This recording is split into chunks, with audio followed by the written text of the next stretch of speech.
Mais je veux savoir, au fond, qu'est-ce que ça coûte une transition? Aujourd'hui, je veux transitionner, ça coûte quoi?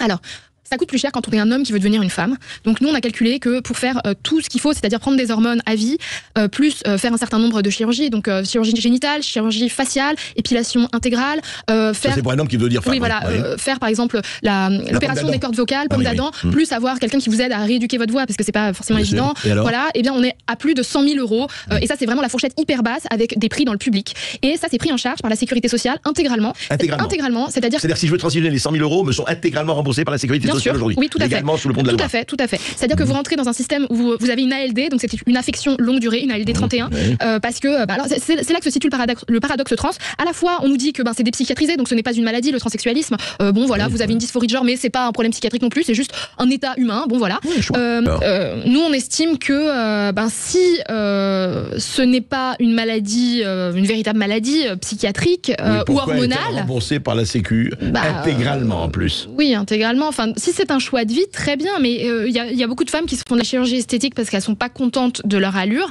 Eh bien, on ne les rembourse pas.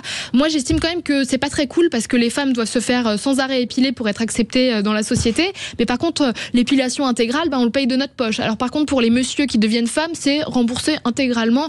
Et ce qu'il faut savoir en plus, c'est-à-dire que les hormones croisées qu'on donne, aux personnes qui veulent transitionner, ce sont des hormones qui sont données hors AMM, c'est-à-dire hors mise sur le marché. C'est-à-dire que quand on donne ces médicaments-là, normalement à des gens, par exemple, ça va être pour la ménopause, ça va être pour tout un tas de problèmes.